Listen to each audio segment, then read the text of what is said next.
Well, speaking of the lesson, we also can see that it appears that Israel's Iron Dome defense system seems to not be inadequate of handling large-scale attack. So is there any strengthening of the forces in the future? Okay. So let me disagree with you about Iron Dome.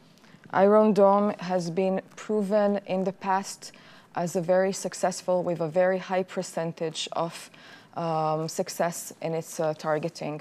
It's a very smart, advanced system that is calculating the trajectory of the rockets. The ones that are aiming towards open spaces or towards the sea are not being targeted. Only those who are coming into civilian population or to infrastructure that is critical. What we saw, we had on the first day more than 3,000 rockets coming towards Israel, and still very, very few civilians got harmed by that in the territory of Israel. We now have, during the last week, more than 5,500 rockets, and still we see that there are not many civilians harmed. So this is part of the Israeli innovation and our strength. We see the Iron Dome as still a very much successful, and we will continue to use it. And this is, of course, coming on top of what we're having in almost every house and every neighborhood and city in Israel, and that is shelters. We have protected areas so civilians can use them when there is a rocket attack. I see. Well, as Israel has initiated retaliation, like a total blockade of the Gaza area. Now, the target is Hamas, that's for sure, but there is also civilians in Gaza. How can they be protected? So Hamas is the target. Yeah. The Palestinian civilization is not. And I want to assure you that Israel cares more about the Palestinian population than Hamas ever did. Hamas uses Palestinian population as human shield. They put their military next to school, next to hospital, inside mosques. They're using, sometimes even holding the Palestinian people close to them physically, that they will not go as they use them when they're doing militant activities. I can tell you about humanitarian law during war and what needs to be done and how Israel is doing that, but I won't. I can tell you about how we monitor the situation of gas, of water, of food, of medication inside Gaza Strip to make sure that this is not coming to humanitarian crisis, but I won't tell that. I can tell you how we are getting the information about international shelters and public shelters to protect civilian people, Palestinians there, and how we avoid targeting them, but I won't tell you all that. And I will not tell you how we are giving prior notice to Palestinian people so they can leave their houses in time and move inside a city so they will not be harmed in our firing. But I won't do that. I won't do that because this is not the story. The Israeli citizens that were murdered on Saturday morning got zero notice. Zero. They were butchered inside their houses, some of them inside their beds. Zero notice. And this is the story.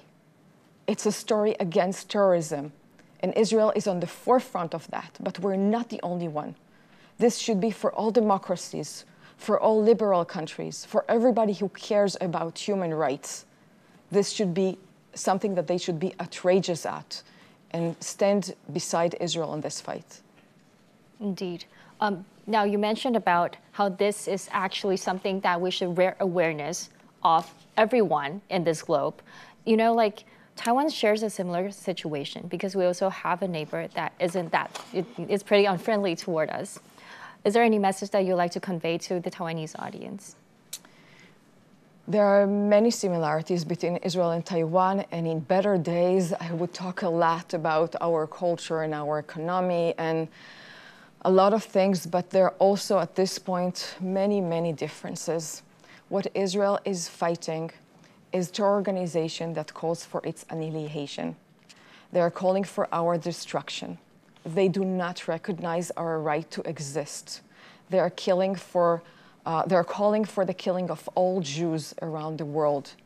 This is true for Hamas. This is true for Hezbollah. This is true for Syria, Lebanon, and Iran. This is a very unique situation.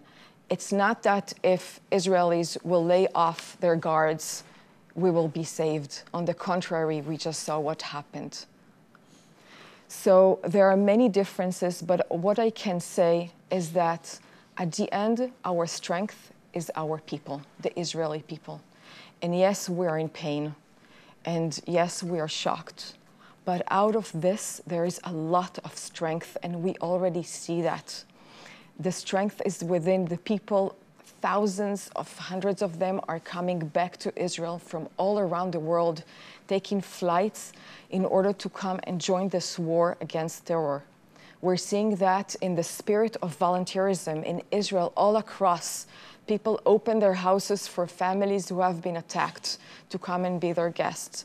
People are going to the hospitals to be with the wounded people, sending toys, sending food, arranging, donating things. This is a volunteerism that is amazing to see. And this is our strength, the unity, the resilience, and I think this is something that everybody can watch and learn from how we are doing that. Definitely, the resilience is very impressive of the Israeli people. And also, speaking of the alliance, what's your point of view regarding now the United States has dispatched this carrier group to support Israel? Do you think, this heightened presence will be intensifying the geopolitical situation? The U.S. is sending a clear message of support to Israel. President Biden, yesterday's speech has been a very strong message that Israel is an ally. And I think everybody around the world, whoever they are, should get this very, very important two messages. One is that the U.S. is committed to its allies. For Israel, the U.S. is the major and most important strategic ally. But I think that this is the time, again, for all of our democracies to really strengthen our partnership and stand behind each other. The second one, there was a clear message by the U.S. to its enemies that they should not get involved and take an advantage of this opportunity if they see it as such. And this is a very clear deteriorating message for organizations in Lebanon and Iran to not be involved. And I hope that they will listen to it, because if they will not, there will be a very heavy price that they will pay. Yes. Now, last but not least, we know that now you're facing such a terrorist attack, this large-scale terrorist attack. Is there any message that you'd like to convey to the public? I think that the world should be outrageous on Hamas. I think that what we have seen on the news and in the videos, again, released by Hamas, as they were laughing and enjoying this, is something that should touch every human being around the world. This is unacceptable. There is no justification for any of this.